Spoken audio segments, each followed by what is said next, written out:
Je m'appelle Sophie Muffan, je suis executive coach, spécialiste de l'empowerment des talents et de la prise de poste.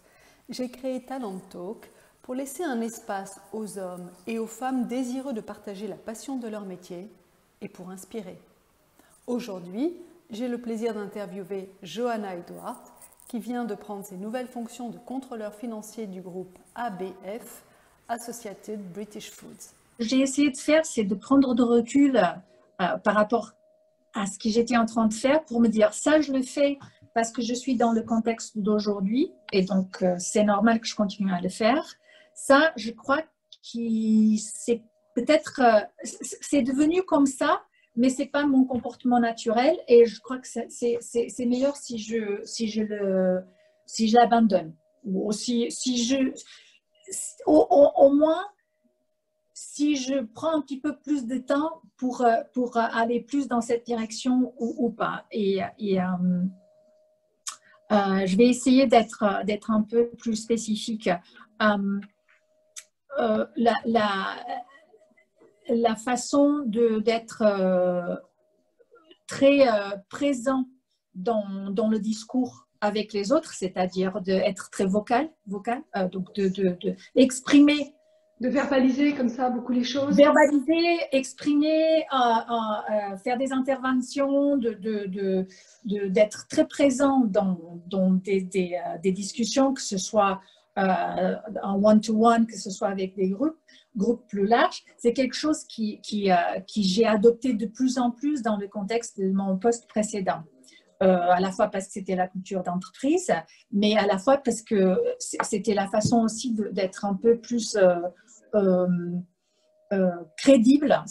La crédibilisation du message passe beaucoup par le « Ok, je vais vous dire déjà ce que j'en pense et puis je vous écoute ou pas, mais je vais vous dire. » Et ça, c'est quelque chose que je me suis dit, il faut que je prenne du recul, à la fois parce que je connais bien moins, que je ne connais pas beaucoup. Je connais ma partie plus technique, mais pas nécessairement la culture. Et puis tout le contexte business aussi. Donc, c'est quelque chose que je me suis dit, non, ça, il faut que je sois moins extrovertie dans la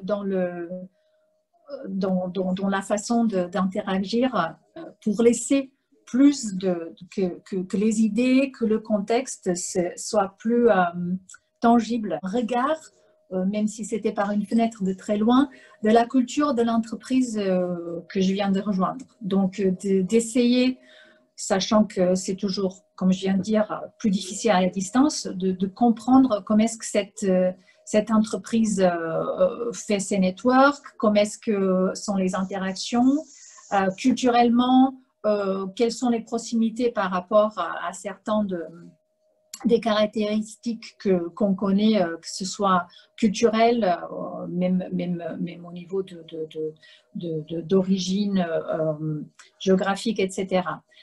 Pour voir comment est-ce que mon style de management devrait potentiellement s'adapter.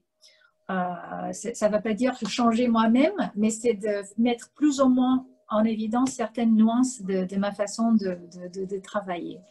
Je suis latine, donc j'ai tendance à aller de parler, les gens me posent des questions, je réponds pas avec yes or no, je développe. Donc, mais ça laisse moins d'espace pour les autres personnes. Et je crois que oui, c'est aussi de la force proposition, mais c'est aussi de prendre un petit peu plus de OK, I listen, I take on board, et puis après, je m'exprime et je vais laisser les gens me connaître aussi.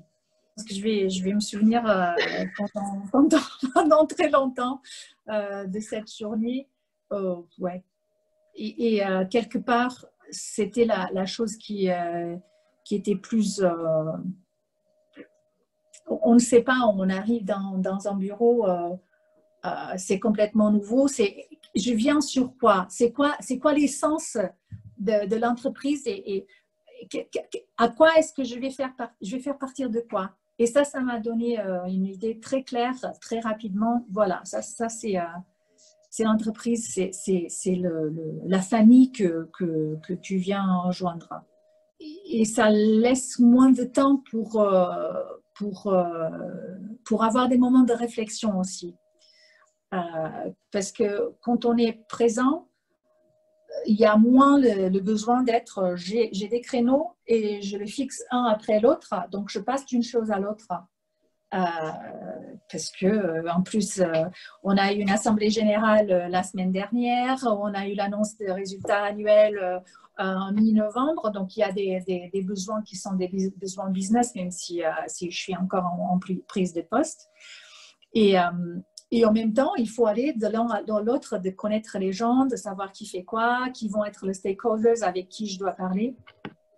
Donc il y a moins de temps pour se dire, OK, j'ai passé du temps avec cette personne, je vais réfléchir, je vais écrire, après je repasse peut-être dans 2 heures et je dis, écoute, tu m'as dit ça, c'était super intéressant, est-ce que tu penses que je peux parler avec cette personne de ton équipe, ou il y a quelqu'un, ou qu'est-ce que tu me...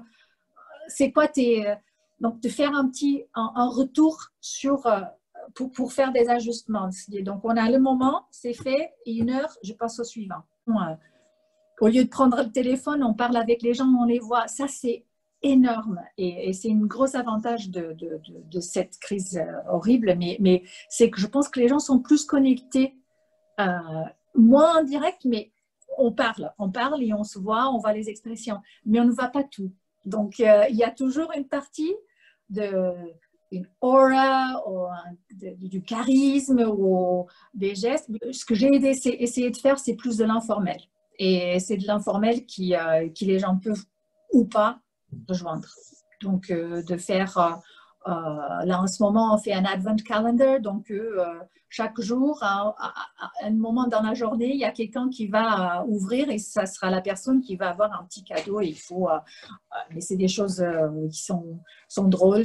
Et donc, leur donner un peu un côté plus humain de moi. Be courageous and always be kind. Merci Johanna de m'avoir accordé cette interview. Je te souhaite all the best pour ta prise de poste. C'est à présent la fin de Talent Talk. Je vous dis à bientôt.